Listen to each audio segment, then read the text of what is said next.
the Pacers got the job done, and now they face the Cavaliers in the second round. What do we think about this series last week? You and I both said that the Pacers could give them a run for their money. Now it's time for them to show and prove. Yeah, absolutely. Like, I really think that the Pacers are just better than most people even realize. This is a team that they beat up on an injured Bucks team. Like you said, that team was, they were pretty short on talent as it is, but Indiana, their talent prevailed. Like, they just have a lot of guys who can score. They have a lot of guys who can defend. They play at a fast pace. And I think that can make the Cavs a little bit uncomfortable. And Cleveland is also dealing with an injury to Darius Garland, who at the time of recording did not practice in full today. He's still not going through contact practice with a toe injury. Tyler Harrow suggested that they were better without, or no, sorry, it was Kyle Anderson. Yeah. Slow-mo, him and Tyler Harrow were doing so much talking back and forth that I forgot who was talking shit about. A lot of talking for a team that got swept by 122 points over the series. Yeah, they were. I'm sure the Heat felt like they have a little bit of a sense of entitlement after the playoff runs they've had in years past with nothing to show for it. But, I'm not going to sit here and say the Cavs are a better team without Darius Garland on the court. And I'm going to, make a bold take here and say that it would be a pretty big deal if he is not ready to go for the start of the series. As awesome as Ty Jerome has been, and we talked about him on the pod last week too, about Sam Merrill, how great he's been. Yeah, Sam Merrill's going to have to step up. I mean, different guys are going to have to step up, but if the Cavs don't have Darius Garland right from the go, that's an opportunity and an open door for the Pacers to take an early series lead here. And with the way that Halliburton's playing, with the way that Pascal Siakam's playing, Miles Turner seems like he always steps up. Andrew Nembhard is someone that has stepped up in the playoffs. Benedict Mathurin and Aaron Nesmith, like, they just have guys that go out there, run around with their heads cut off. They try and create havoc, create chaos. They're a tough team to stop offensively. And, we're talking a lot about the Pacers. Obviously, the Cavs, what they just did to the Heat in the first round was a complete dismantling. They looked as good as advertised all season. They've been one of the best offenses in the NBA all season. Donovan Mitchell continues to be a monster playoff performer. So, I don't know if I'm going to go as far as saying the Pacers win this series. I just think that it's one that, really could go 6 or 7 games, despite what Cleveland just did to Miami in the first round. Yeah, and he talks about Cleveland.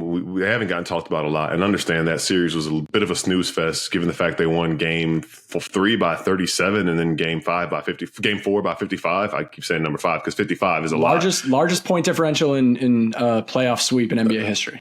Crazy. Which the one before, which we talked about. It was the Hornets one that you were a part of. Oh yeah, that game. Yeah, the game, and then the series. The sweep was the Raptors Nets. Oh, right. Yeah. Raptors Nets. Yeah, you're right. Yeah. So, but again, funny. These series are just they're forgotten about because they're just so lopsided and one sided. But that's how it was. And I think that it caused a lot of people to tune out from what Cleveland was doing. What's interesting, and shout out to friend of the program, Steph No. He said that the Pacers gave the Cavaliers trouble this year. And there's more than what meets the eye. The Pacers won the season series 3-1, but 2 of those games were the last week of the season. So throw those out. That being said, the Pacers do present a problem for a team like the Cavs who do that too big lineup, right? And the too big lineup is a little more traditional, a little more old school, and the Pacers just get up and down the floor. So if they are making life difficult for them, it might force the Cavaliers to adjust. And before we move forward and anything else, I know I shouted out Dame and get well soon to him. We got to talk about how that series ended. the Bucks were up 7 points with 40 seconds left in overtime and lost 40 seconds later. Not in double overtime, not in triple overtime. They were losing 8-0 run by the Pacers in the next 39 seconds to win that series. And then there was a whole thing with Tyrese Halliburton's pops and Giannis, and Halliburton's pops not going to be in any of these games for the foreseeable future. But talk about a wild ending. Like, you pick the dad thing, the Benedict Mathurin and Giannis thing. That was probably the wildest, 10 minutes that we've seen in these playoffs.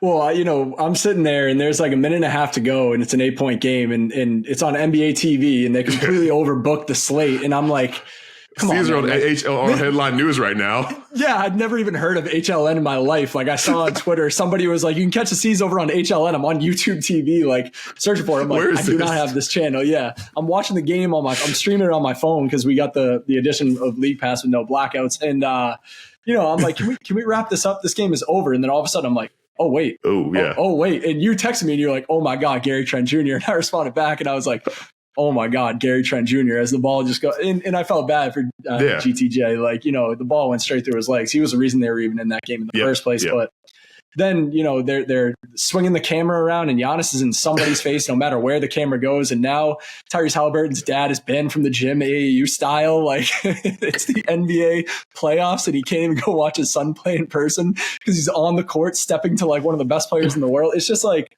those two teams do not like each other.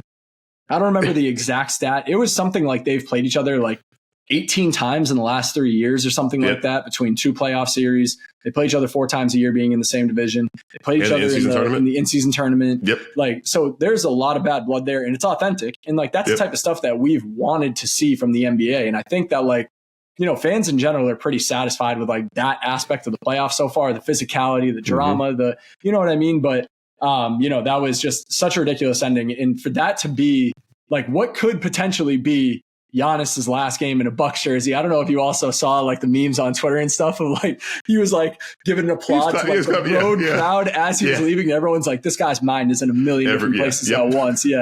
But like for that to potentially be the last game that Giannis plays in a Bucks uniform, I don't know. I mean, again, we'll probably talk about that more in the offseason. This is more to focus on what's still going on in the playoffs. But it's still just proof that the Pacers are a tough team. They're a tough team to beat.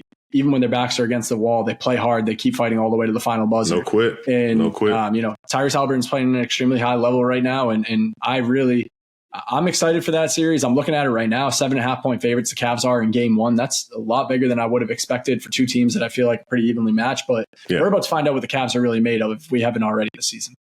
Yeah. Cavs on a mission. Donovan Mitchell definitely on a mission. I can see. It's kind of like, not like I know him personally, but like it's a different look in his eye. I think he hears some of the noise, and he has had a ceiling in the playoffs. So him trying to make the conference finals, I think for the first time in his career, would be huge for him and the Cavaliers. Thanks for checking out NBA Sound System Canada on YouTube. If you haven't already, make sure to subscribe below and find us wherever you get your podcasts. And on Instagram, we have weekly episodes and bonus content throughout the week.